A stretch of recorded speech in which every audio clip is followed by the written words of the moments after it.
सहयोगी दलों पर निशाना बना रहे हैं, इसमें आप ये हैं नीतीश कुमार को तो बहुत नीतीश कुमार कह रहा है अच्छे।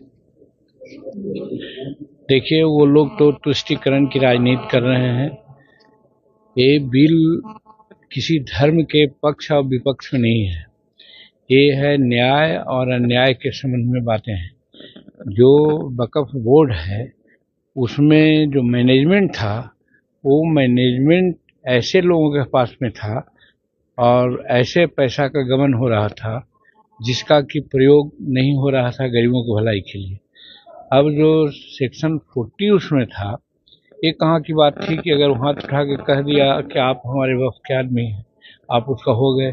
ऐसा कभी होना चाहिए था क्या? एक चीज। दूसरी चीज, विश्व में चल रहा है, भारत में चल रहा है, हमारे नरेंद्र मोदी जी, नीतीश कुमार ये सब महिलाओं के विकास की बात कर रहे हैं। महिला को वहाँ क्यों नहीं दिया गया था, क्यों वर्जित किया गया था? तो महिला को नहीं होना चाहिए क्या? तो इन लोगों का जैसे 3 तलाक का मामला आया, यही हल्ला कर रहे थे, संविधान खतरे में है। आज जरा मुस्लिम महिलाओं से जाकर पूछिए 3 तलाक में कितना सशक्तिकरण हुआ और कितना ये कर रही है। वो 370 का कानून था, जब आया तो उसी तरह से वो लोग हल्ला कर रहे थे। आज कश्मीर में जाकर देख लीजिए क्या स्थिति है। कहने का मतलब है कि ये जो कानून जो पास हुआ है यह ऐतिहासिक है और बहुत सोच समझ करके नरेंद्र मोदी जी ने किया है। ये किसी धर्म के विरुद्ध की बात नहीं, व्यवस्था के विरुद्ध है। व्यवस्था खराब थी, चंद लोगों के हाथ में था, वर्चस्व उनको था, उसको हटा करके उसको व्यापक किया गया है।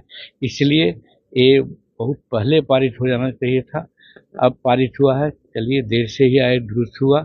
और जो लोग कह रहे हैं उनके मन में बेईमानी है, वो लोग नहीं चाहते। देखिए, समाज में कुछ लोग डेवलप्ड होते हैं, तो उस समाज में भी कुछ डेवलप्ड लोग होते हैं, वो विरोध कर रहे हैं इसलिए कि वो अभी तक उसका माल चाव रहे थे, गरीब को नहीं चाहते थे कि वो जाए।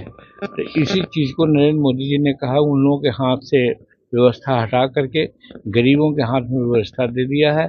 और एक का जो एकाधिकार था, मोनोपोली था, उसको तोड़ करके के उसको पंचायती के रूप में सब लोगों के हाथ में दे दिया ताकि इसकी व्यवस्था ठीक हो।